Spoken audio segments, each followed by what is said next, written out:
Og sæl aftur.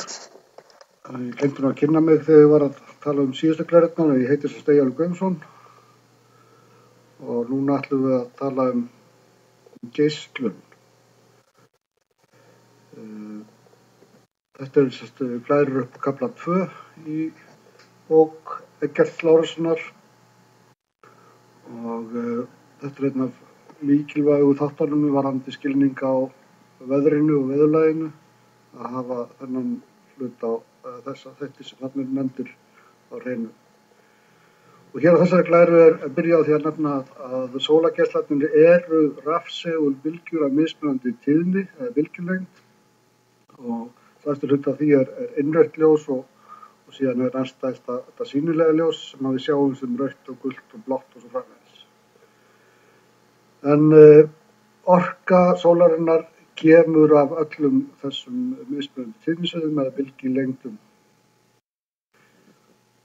Það ákveðin hluti af eðlisfræðin sem fjallar sérstaklega þetta og við erum svo sem ekki að fara í neina dýpt í þetta, heldur bara fyrst og fremst að þið gerir ykkur grein fyrir því að sólarljósið sem við sjáum kemur til okkar og við sjáum ekki líka.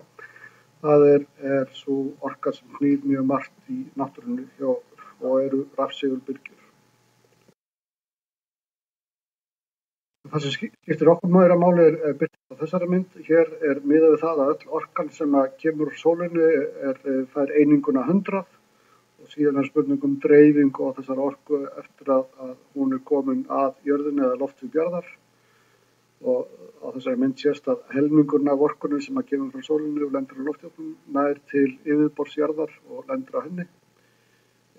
Stór hluti af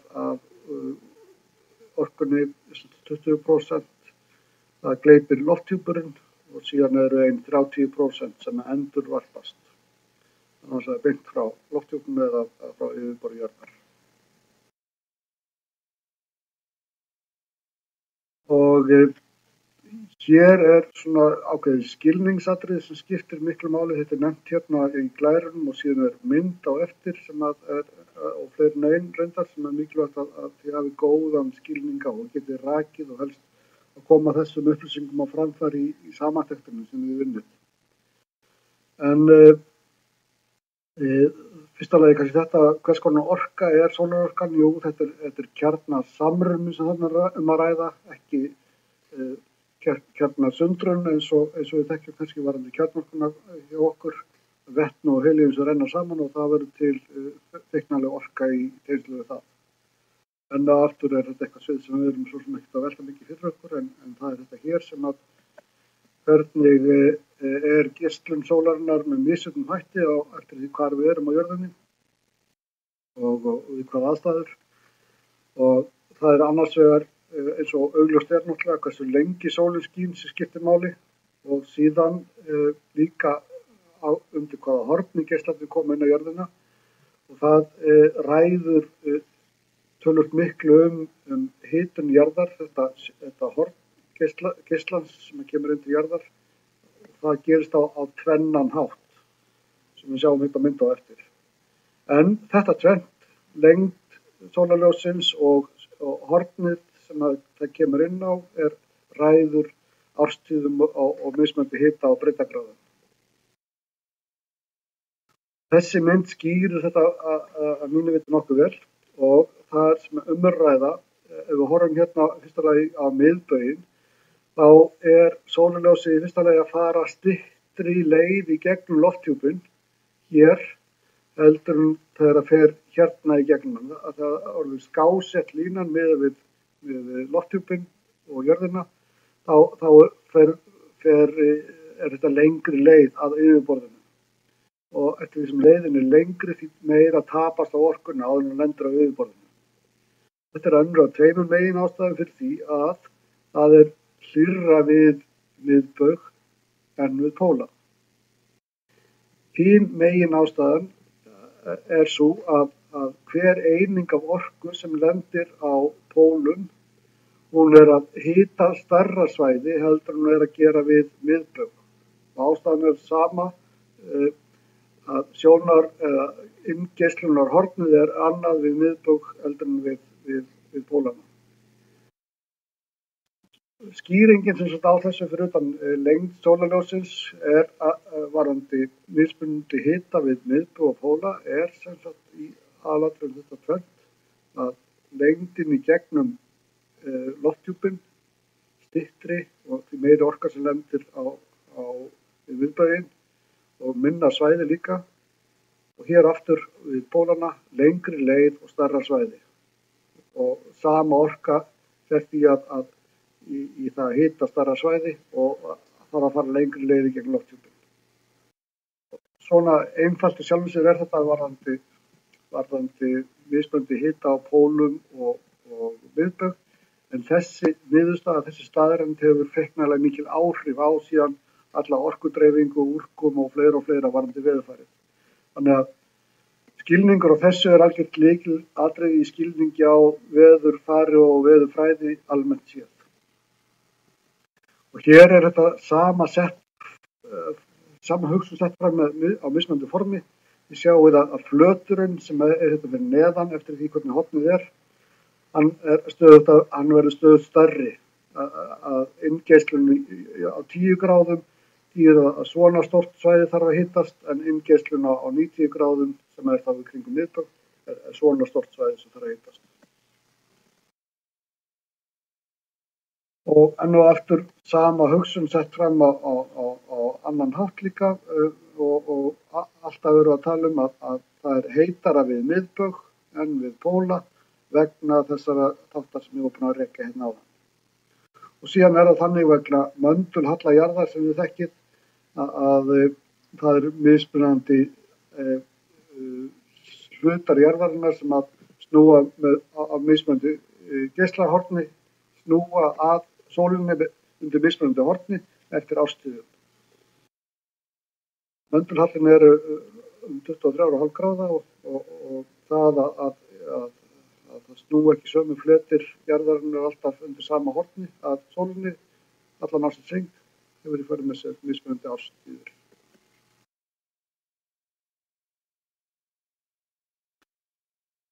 Hér inngeislun sólar og útgeislun jarðar sýnd á þessari mynd, og það sem mikilvægt að átta sig á að til lengri tíma litið ef allt í jafnvægi og það ekki verið að auka til dæmis magn koldíoxíðs í andrúmslofti, þá það sama magn sem kemur inn og það sem fer út. Inngeislun jafn mikil eins og útgeislun.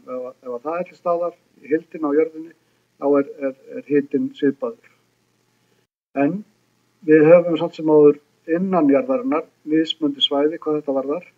Þannig að við miðbaug þá inngeislun eins og vorum að fara yfir áðan mun meiri heldur en við pólana, og það er nokkuð regluleg minnkun á þessu frá miðbaug og norður og suður eftir.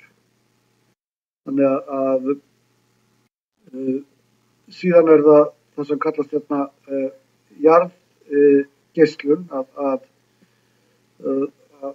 hún aðeins öðruvísi hætti heldur en inngeislun sólarinnar. Þannig að það sem kemur til jarðarinnar alla leið er hér við miðbaug, en það sem hérna við pólana það minni munun á jarðgeislun heldur en á inngeislun, sem dreifingin á þessu staðina jarðarinnar. Og munurinn á þessu tvennu hérna kemur fram að hann einna mestur hérna annars vegar við pólana og hins vegar við miðbaug. Hér inngeislunum verulega mikið umfram jarðgeislunina og akkurat öfugt hérna. Og þessi munur á þessari geislun hefur í för með sér að það á sér stað orkuflutningur, eða skýrir það að það á sér stað orkuflutningur á milli þessara svæða.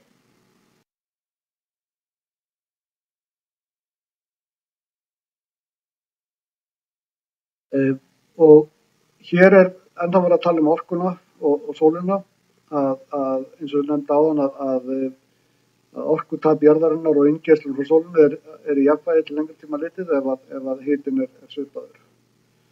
En það líka mikilvægt að átta sig á því hvernig þetta gerist, og áður vorum búin að fara yfir það þessar 100 einingar til lenda yfir ytri lofthjúpnum.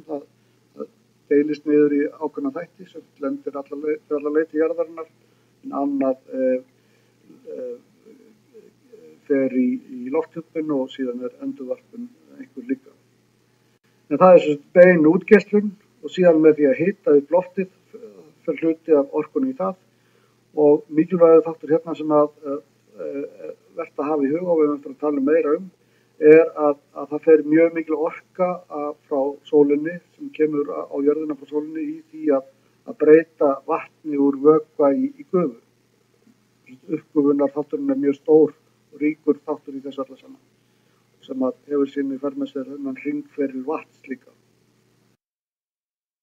Og hér þetta nefnt í vöttum á fermetra og svo framvegis, ekki kannski mikilvægt að átta sig á því að kunna þessar tölur, en aðalatriði í þessu og í þessu samantekt sem við eftir að vera með að átta okkur á þessum heildum og hvernig kerfið virkar í sjálfum sér.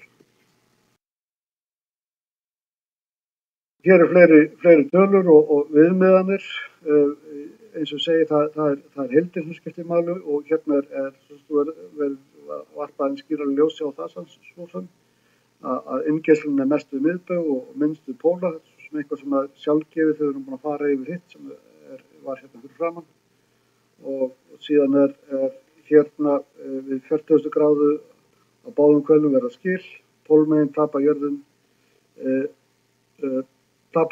jörðin og lofthjúpurinn geislun. En hinum megin þá að græða, og það þá umfram það sem hinum megin. Aðalatriði að niðurstaðan þessu mismunandi upphitun annars vegar pólóarsvæðanna og hins vegar miðbaugsins hefur í för með sér varma flutninga á milli þessara svæða. Bæði með vindum og hafstraumum. Við höfum eftir að skoða síðar í þessari yfirferð okkar hvernig þetta gerist með vindana einhverjum sérlagi.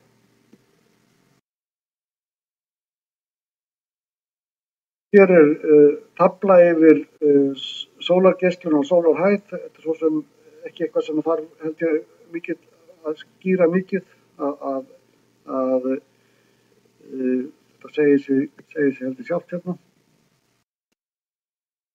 Og þessi tafla líka að það mismunandi lengd dags eftir breiddargráðum. En hér enn og aftur verið að kannski meira að segja þessa sömu hluti eins og við byrjuðum á þegar við vorum að skoða hnattlíkanið í byrjun og skoða hvers vegna inngeislun eða hitun miðbaugs með öðrum hætti heldur en pólsvæðanna. Og við horfum hérna á A-línuna, þá sýnir hún sólgeislun niður við ytri mörk lofthjúpsins og það hérna ákveðin breytileiki í gangi, og síðan B-línan geislun sem jörðin og lofthjúpurinn nema í sig, og C-línan geislun sem jörðin og lofthjúpurinn gefa frá sér. Og það kannski aðalega þessi B- og C-lína sem skiptir okkur meginmáli varðandi skýringarnar, að þið sjáið að hér jörðin að gefa töluvert meira frá sér heldur en á pólsvæðanum, en munurinn samt sem að minni heldur en það sem að kemur inn. Munurinn á C og B þýðir að það verið að miðla orku, það verið að flytja orku frá miðsvæðinu og til norðurs og suðurs, sem svarar þessum muni sem hérna á þessu hérna, annars vegar á pólsvæðanum fer meira orka í burtu heldur en kemur inn, en á viðbögg þá fer minna orka í burtu heldur en kemur inn. Þannig að það þýðir þá að einhver orka þá flutt þarna frá miðsvæðinu til norðurs og suðurs. Og það kannski þessum einfaldleika sem auðvitað að skilja þetta, en það það nálgast þessar útskýringar með mismunandi hætti og það gert á þessum mismunandi myndum. Og líka mikilvægt að þið lesið textan vel og reyna að átta ykkur á þessu sjálf og koma ykkur upp skilningi á þessu sem að ykkur finnst auðveldast að nálgast þetta með þessari mynd eða ykkur annari kannski. Aðalatriði skilningun sér til staðar og þau getið komið þeim skilningi í orð, komið frá ykkur í þokkalega skiljanlegu máli. En við förum ekki lengra í þetta skiptið og